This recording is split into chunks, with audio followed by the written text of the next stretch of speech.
തമിഴ്നാട് തിരുച്ചെന്തുറയിൽ ഭൂമി രജിസ്ട്രേഷനിലെ പ്രശ്നങ്ങൾ പരിഹരിച്ചുവെന്ന തിരുച്ചിറപ്പള്ളി ജില്ലാ കളക്ടർ പ്രദീപ് കുമാർ. ക്ഷേത്രങ്ങൾ ഉൾപ്പെടുന്ന 389 ഏക്കർ ഭൂമി തങ്ങളുടേതാണെന്നും ഭൂമി രജിസ്ട്രേഷൻ തടയണമെന്നും വഖഫ് ബോർഡ് രജിസ്ട്രാർ ഓഫീസിൽ കത്ത് നൽകിയിരുന്നു. എന്നാൽ പിന്നീട് RTIയുടെ നേതൃത്വത്തിൽ നടന്ന യോഗത്തിൽ പ്രശ്നപരിഹാരം കാണുകയായിരുന്നുവെന്നും കളക്ടർ പറഞ്ഞു. ജനം ബിഗ് ഇംപാക്ട് വിവരങ്ങളുമായി അരുൺ ആലത്തൂർ ചേരുകയാണ്. അരുൺ, കഴിഞ്ഞ കുറച്ച് നാളുകളായി നമ്മൾ പരിശോധിച്ചു വരുന്ന അല്ലെങ്കിൽ ചർച്ച ചെയ്തു വരുന്ന ഒരു വളരെ പ്രധാനപ്പെട്ട വിഷയം തന്നെയാണ് ഇതെന്ന് പറയാതെ വയ്യ. ഏതെങ്കിലും ഒരു ഭൂമി കാണുമ്പോൾ ഉടനെ തന്നെ വഖഫ് ബോർഡ് അംഗങ്ങൾ അവിടേക്ക് എത്തുക, അല്ലെങ്കിൽ അതിൽ തങ്ങളുടെ ഭൂമിയാണ് എന്ന് അവകാശപ്പെടുക, ശേഷം അത് സ്വന്തമാക്കി എടുക്കുക എന്നുള്ള ആരോപണങ്ങൾ നിലനിൽക്കെയാണ് ഇത്തരത്തിലുള്ള സംഭവങ്ങൾ ആവർത്തിക്കുന്നത്, അല്ലേ?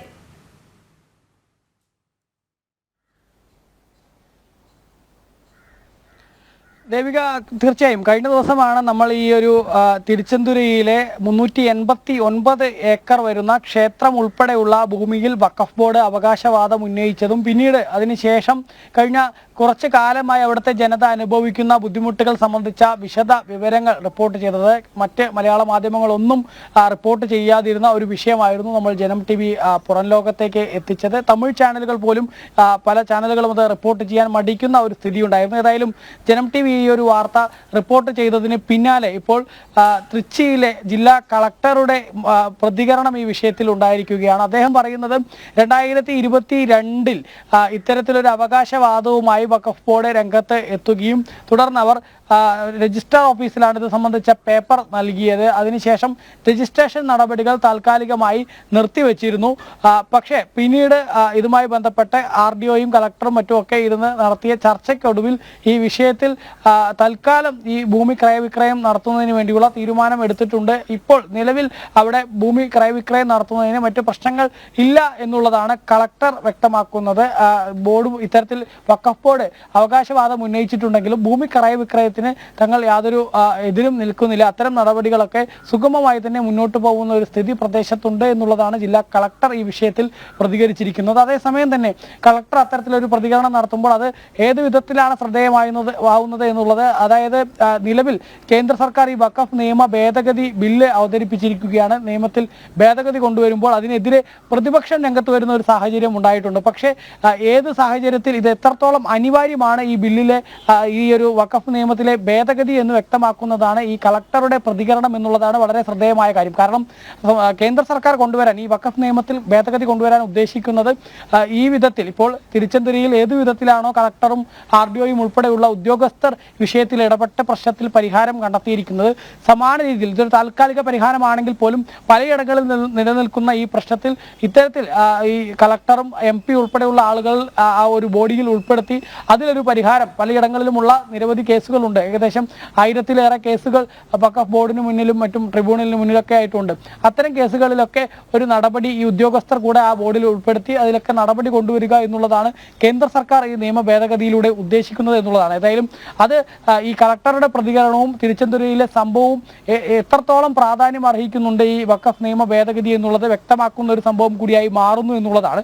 മറ്റൊരു കാര്യം എന്തെന്നാൽ ഈ നിലവിൽ ഈ പ്രശ്നത്തിന് താൽക്കാലിക പരിഹാരം കണ്ടെത്തിയിട്ടുണ്ട് എന്നുള്ളത് തൃച്ചിയിലെ ജില്ലാ കളക്ടറായ പ്രദീപ് കുമാർ പറയുമ്പോൾ പോലും വഖഫ് ബോർഡ് ഇങ്ങനെ ഒരു അവകാശവാദവുമായി രംഗത്ത് വന്നതോടുകൂടെ പ്രദേശത്തെ ഭൂമി വില കുത്തനെ ഇടിഞ്ഞിരിക്കുന്ന ഒരു സാഹചര്യമുണ്ട്. ആ ഭൂമി വില കുത്തനെ ഇടിഞ്ഞത് മൂലം പലർക്കും അവരുടെ കുട്ടികളുടെ വിവാഹത്തിനാണെങ്കിലും അല്ലെങ്കിൽ വിദ്യാഭ്യാസത്തിനാണെങ്കിലും ഒക്കെ ഭൂമി വിൽക്കാനോ മറ്റോ പോകുമ്പോൾ മതിയായ വില ലഭിക്കാത്ത ഒരു സ്ഥിതി പ്രദേശത്ത് നിലനിൽക്കുന്നുണ്ട് എന്നുള്ളതാണ് പ്രദേശവാസികൾ പറയുന്നത്.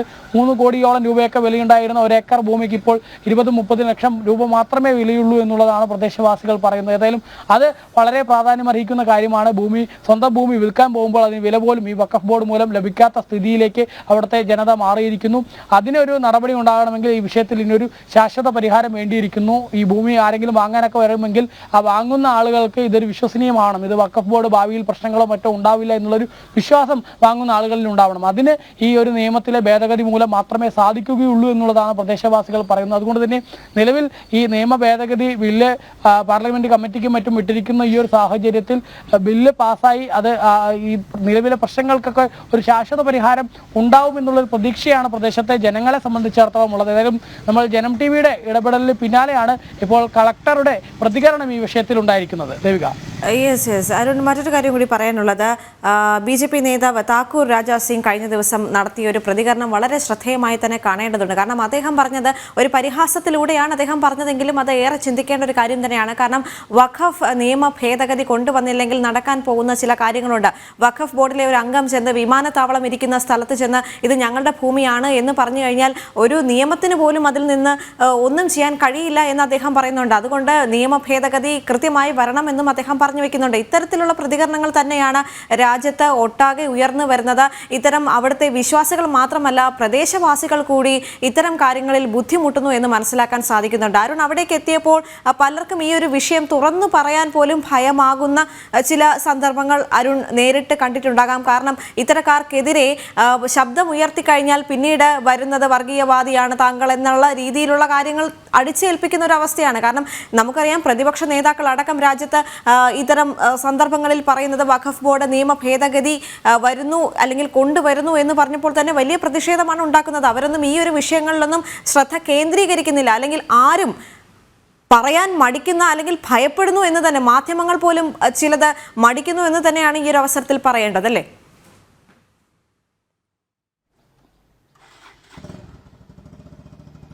തീർച്ചയായും ഈ വഖഫ് നിയമ ഭേദഗതിയെ മുസ്ലിം വിരുദ്ധം ആയ നടപടി എന്ന തരത്തിൽ ചിത്രീകരിക്കാനുള്ള കൊണ്ടുപിടിച്ച ശ്രമങ്ങൾ വലിയ രീതിയിൽ നടക്കുന്നുണ്ട് എന്നുള്ളതാണ്. അത് അത്തരത്തിലുള്ള ശ്രമങ്ങൾ നടക്കുന്നതിന്റെ ഭാഗമായി യഥാർത്ഥ കാര്യങ്ങൾ പുറത്തേക്ക് വരുന്നില്ല, അത് അല്ലെങ്കിൽ അഡ്രസ്സ് ചെയ്യപ്പെടുന്നില്ല എന്നുള്ളതാണ് എല്ലായിടത്തും കാണാൻ സാധിക്കുന്നത്. അത് പ്രതിപക്ഷത്തിന്റെ പ്രതികരണത്തിലാണെങ്കിലും മാധ്യമങ്ങൾ വാർത്ത റിപ്പോർട്ട് ചെയ്യുന്നതിനാണെങ്കിലും ഒക്കെ സമാന രീതിയിൽ തന്നെയുള്ള കാര്യങ്ങളാണ് കാണാൻ സാധിക്കുന്നത്. ഇപ്പോൾ നമ്മൾ ഈ തിരിച്ചന്തരിയുമായി ബന്ധപ്പെട്ട കഴിഞ്ഞ കുറച്ച് ദിവസമായി നമ്മൾ ജനം TV പുറത്ത് വിട്ടുകൊണ്ടേയിരിക്കുന്ന കാര്യങ്ങൾ ഇത് എത്രത്തോളം പ്രാധാന്യം അർഹിക്കുന്നതാണ്, അവിടുത്തെ ജനങ്ങൾ എത്രത്തോളം ഇതിൽ ദുരിതം അനുഭവിക്കുന്നു എന്നുള്ളതിന്റെ വിശദമായ വിവരങ്ങളാണ് നമ്മൾ പൊതുമധ്യത്തിൽ കൊണ്ടുവന്നുകൊണ്ടിരിക്കുന്നത്. അതിൽ തന്നെ ഏറ്റവും എടുത്തു പറയേണ്ടത് ഈ 1300-1500 വർഷമൊക്കെ പഴക്കമുള്ള ഒരു ക്ഷേത്രങ്ങൾ, ഒന്നോ രണ്ടോ അല്ല, 5-6 ക്ഷേത്രങ്ങളാണ് ഈ വഖഫ് ബോർഡ് അവരുടെയാണ്. ആ ക്ഷേത്രം ഉൾപ്പെടുന്ന ഭൂമിയൊക്കെ അവരുടേതാണെന്ന് പറയുന്നത്. പക്ഷേ ക്ഷേത്രത്തിലെ കല്ലുകളിലൊക്കെ കൊത്തിവെച്ചിട്ടുണ്ട്. അതൊക്കെ രാജരാജ ചോഴന്റെ കാലത്ത് രാജരാജ ചോഴൻ തന്റെ സഹോദരിയായ കുന്തവിക്ക് വേണ്ടി പണിതീർത്തതാണ് ആ ക്ഷേത്രം എന്ന് കൃത്യമായി അതിൽ കൽവെട്ടുകളിൽ മറ്റുമൊക്കെ എഴുതിയിരിക്കുന്നു. പുരാവസ്തു വകുപ്പും മറ്റുമൊക്കെ അതിന്റെ ആ ലിഖിതങ്ങളും മറ്റും ഇപ്പോൾ കൂടുതൽ പരിശോധനകൾ നടത്തിക്കൊണ്ടിരിക്കുന്ന ഒരു സ്ഥിതിയാണ് തിരുച്ചെന്തൂരിൽ കാണാൻ കഴിയുന്നത്. ഈ വിധത്തിൽ തമിഴ്നാട്ടിൽ മാത്രമല്ല രാജ്യത്തിന്റെ വിവിധ ഭാഗങ്ങളിൽ പുരാതനമായിട്ടുള്ള നഗരങ്ങൾ, അവിടെ തന്നെയുള്ള ക്ഷേത്രങ്ങൾ, ഇത്തരത്തിലുള്ള കാര്യങ്ങളിലെ ഈ ഭൂമികളിലൊക്കെയാണ് വഖഫ് ബോർഡ് ഇതിനോടകം തന്നെ അവരുടേതാണെന്നുള്ള തരത്തിലുള്ള അവകാശവാദം ഉന്നയിച്ചിരിക്കുന്നത്. പക്ഷേ ഇങ്ങനെ അവകാശവാദം ഉന്നയിക്കുമ്പോൾ അത് പരിഹരിക്കുന്നതിന് വേണ്ടി അധികൃതർ, അതായത് സംസ്ഥാന സർക്കാരിന്റെയും അതുപോലെ തന്നെ കേന്ദ്ര സർക്കാരിന്റെയും ഒക്കെ കളക്ടറും MP-യും ഉൾപ്പെടെയുള്ള ആളുകൾക്കൊക്കെ ഇതിൽ ഇടപെടൽ നടത്താൻ പോലും കഴിയാത്ത തരത്തിലാണ് ഇതിന്റെ നിയമം എന്നുള്ളതാണ് ഒരു വെല്ലുവിളിയായി മാറുന്നത്. അതുതന്നെയാണ് ആ ഒരു നിയമത്തെ പരിഷ്കരിക്കുന്നതിന് വേണ്ടിയുള്ള നടപടികളാണ് കേന്ദ്ര സർക്കാരിന്റെ ഭാഗത്തു നിന്നും ഉണ്ടാകുന്നത് എന്നുള്ളതാണ്.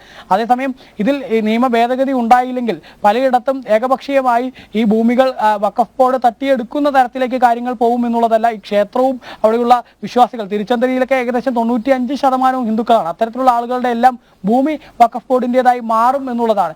നേരത്തെ ദേവിക സൂചിപ്പിച്ചതുപോലെ പലയിടങ്ങളിലും ആളുകൾ ഇത് പറയാൻ മടിക്കുന്ന ഒരു സ്ഥിതിയുണ്ട്. പ്രത്യേകിച്ച് തമിഴ്നാട്ടിലെ തിരുനെൽവേലിയിലും മറ്റുമൊക്കെ സമാന സംഭവം ഉണ്ടായിട്ടുണ്ട്. പക്ഷേ അവിടെ ഇത് പുറത്തേക്ക് പറയുമ്പോൾ ആളുകളെ ഭീഷണിപ്പെടുത്തുന്നു എന്നാണ് അവിടുത്തെ ആളുകൾ പറയുന്നത്. തമിഴ്നാട്ടിൽ തിരുനെൽവേലിയിൽ മാത്രമല്ല, ചെന്നൈയിലും ചെന്നൈക്ക് അടുത്തുള്ള കാട്ട്പാടി, വെല്ലൂരു തുടങ്ങിയ ഭാഗങ്ങളിലാണെങ്കിലും, ഈറോഡിലാണെങ്കിലും, കോയമ്പത്തൂർ ഉൾപ്പെടെയുള്ള മേഖലകളിലാണെങ്കിലും, പഴനിക്കടുത്ത് ബാലസമുദ്രം എന്നുള്ള മേഖലയിലാണെങ്കിലും ഒക്കെ സമാന രീതിയിൽ സംഭവങ്ങൾ ഉണ്ടായിട്ടുണ്ട്. പലയിടത്തും വലിയ ഒരു ഭൂമിയാണ് തങ്ങളുടേതാണെന്ന അവകാശവാദവുമായി വഖഫ് ബോർഡ് വന്നിരിക്കുന്നത്. വിവിധ സമയങ്ങളിലാണ്, അതായത് 2020 മുതൽ ഇങ്ങോട്ടാണ് ഇങ്ങനെയുള്ള ഒരു അവകാശവാദവുമായി വഖഫ് ബോർഡ് പലയിടത്തും രംഗത്ത് വന്നിരിക്കുന്നത്. വഖഫ് ബോർഡ് തങ്ങളുടെ ഭൂമിയാണെന്ന് പറഞ്ഞാൽ പിന്നെ വഖഫ് ബോർഡിന് അതൊരു തങ്ങളുടെ ഭൂമിയാണെന്ന് അവകാശവാദം ഉന്നയിച്ചാൽ മാത്രം മതി. അത് വഖഫ് ബോർഡിന്റെ അല്ല, തന്റേതാണെന്ന് തെളിയിക്കേണ്ട ഉത്തരവാദിത്തം ആ ഭൂമിയുടെ ഉടമസ്ഥനായി മാറുന്ന ഒരു സ്ഥിതിയുണ്ട്. ആ ഭൂമിയുടെ ഉടമസ്ഥൻ ഭൂമി വിൽക്കുകയോ മറ്റോ ചെയ്യണമെങ്കിൽ NOC, ചെന്നൈയിലുള്ള വഖഫ് ബോർഡിന്റെയോ അല്ലെങ്കിൽ കേരളത്തിലെ വഖഫ് ബോർഡാണെങ്കിൽ കേരളത്തിലെ വഖഫ് ബോർഡിന്റെ ആസ്ഥാനത്തോ ചെന്ന് അവിടെ നിന്നും NOC വാങ്ങി രജിസ്ട്രേഷൻ ഡിപ്പാർട്ട്മെന്റിൽ രജിസ്ട്രാർക്ക് നൽകിയാൽ മാത്രമേ പിന്നെ ഭൂമി ക്രയവിക്രയവും മറ്റുമൊക്കെ നടത്താൻ കഴിയുന്ന ഒരു സാഹചര്യം ഉള്ളൂ എന്നുള്ളതാണ്. അത് ഏതായാലും ജനങ്ങളെ വലിയ രീതിയിൽ ബുദ്ധിമുട്ടിക്കുന്നു എന്നുള്ളത് മാത്രമല്ല, സ്വന്തം ഭൂമി പൂർവികമായിട്ട് അവർ കൈവശം വെച്ച് വരുന്ന ഭൂമി അത് തങ്ങളുടേതാണെന്ന് തെളിയിക്കേണ്ട ഒരു ഗതികേടിലേക്ക് അവിടുത്തെ ജനങ്ങൾ മാറിയിരിക്കുന്നു എന്നുള്ളതാണ്. ഒപ്പം തന്നെ അവരുടെ വിശ്വാസങ്ങളെയും മറ്റുമൊക്കെ ചോദ്യം ചെയ്യുന്ന തരത്തിലേക്ക് ഈ ബോർഡിന്റെ അവകാശവാദങ്ങൾ മാറിയിരിക്കുന്നു എന്നുള്ളൊരു സ്ഥിതിയാണ് പലയിടത്തും കാണാൻ കഴിയുന്നത്. ഏതായാലും രാജ്യത്ത് ഇതൊരു ഒറ്റപ്പെട്ട സംഭവമല്ല. ഈ തിരുച്ചെന്തുരയിലേത് വിവിധ ഇടങ്ങളിൽ സമാന സംഭവങ്ങളുണ്ട്. പക്ഷേ പലതും റിപ്പോർട്ട് ചെയ്യപ്പെടുന്നില്ല, പുറം ലോകം അറിയുന്നില്ല എന്നുള്ളത് മാത്രമേ ഉള്ളൂ.